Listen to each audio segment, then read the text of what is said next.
اليهود عندهم طقوس غريبة بتحكم حياتهم. تخيل إن عندهم يوم في الأسبوع مش بيعملوا فيه أي حاجة. أي نشاط أو شغل عموما ممنوع، لدرجة الضغط على أي مفتاح أو كوبس كهرباء غير مقبول عندهم. وكمان هنعرف النظام في الزواج، في أيام الزوج ممنوع يلمس زوجته، وعندهم طقوس معينة في الأكل. وده مش قانون دولة ولا نظام طوارئ، لكن دي قواعد دينية موجودة من آلاف السنين، ولسه ملايين البشر عايشين بيها لحد النهاردة.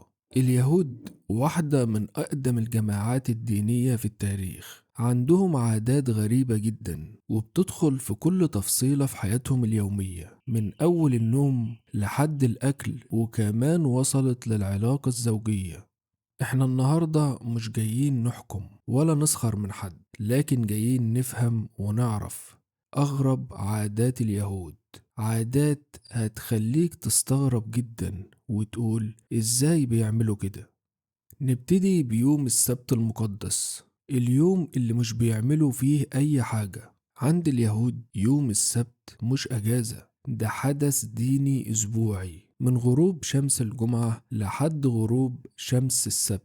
الحياة لازم تهدى خالص. أي عمل يعتبر خلق أو تغيير ممنوع تماما، وده يشمل إشعال النار، استخدام الكهرباء، الكتابة، الطبخ، السفر، حتى حمل المفاتيح أحيانا ممنوع. والضغط على زر الأسانسير يوم السبت يعتبر عمل، لأنه بيسبب شرارة كهربائية. طيب الفكرة جاية منين؟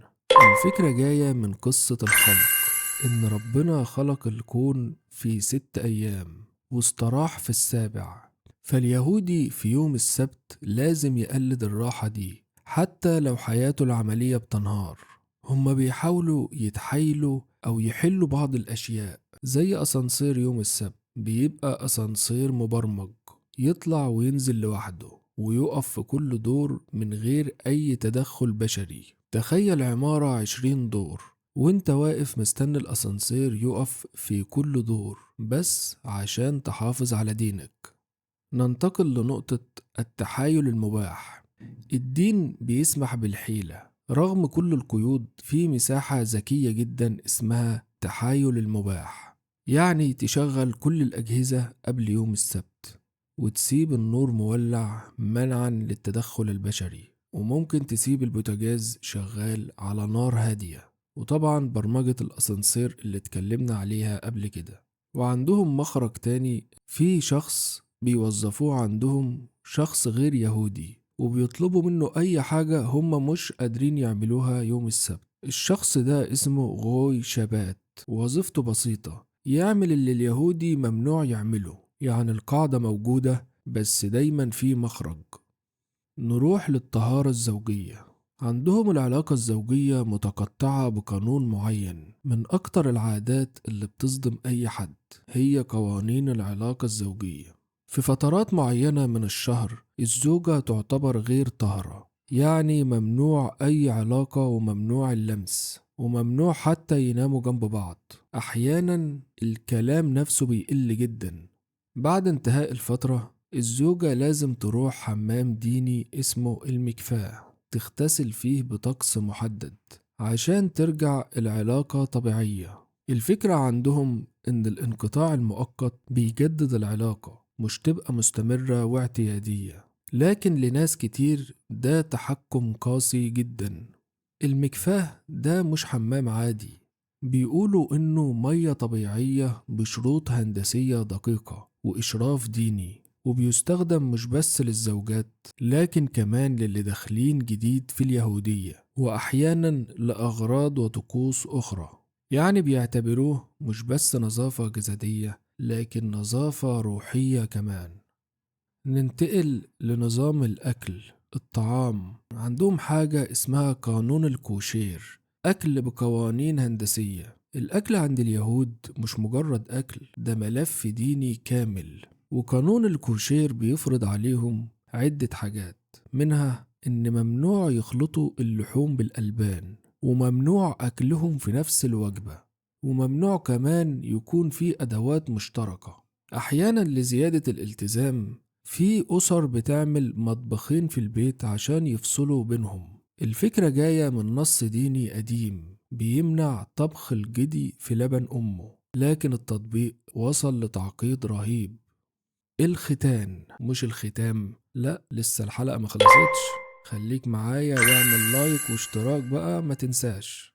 الختان عهد لا يقبل التأجيل. ختان الذكور عند اليهود مش خيار صحي ولا تقليد اجتماعي، في اعتقادهم ان ده عهد ديني مباشر مع الله، لازم يتم في اليوم الثامن حتى لو الطفل ضعيف، او اليوم موافق يوم عيد، او يوم السبت اللي ممنوع اصلا يعملوا فيه اي حاجة، والتأخير يعتبر كسر للعهد.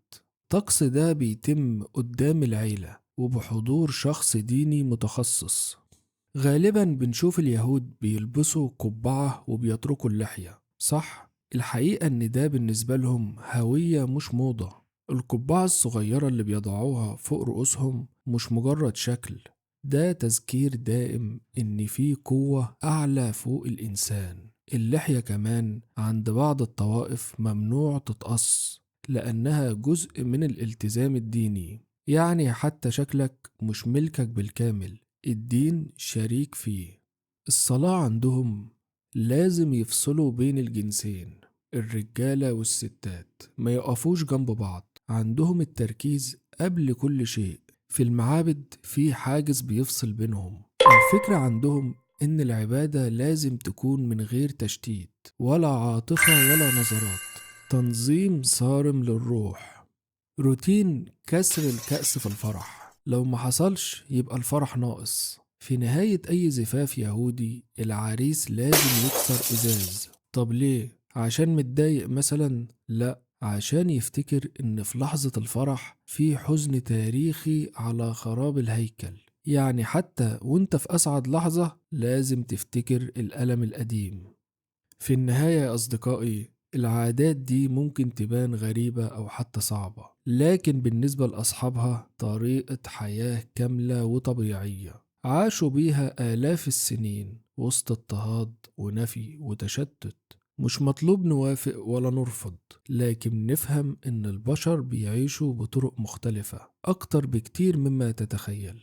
لو وصلت معايا لغاية هنا يبقى لازم تعمل لايك واشترك يا صاحبي لو لسه مشتركتش، ولو عندك أي موضوع حابب نتكلم فيه اكتبلي في التعليقات. سلام.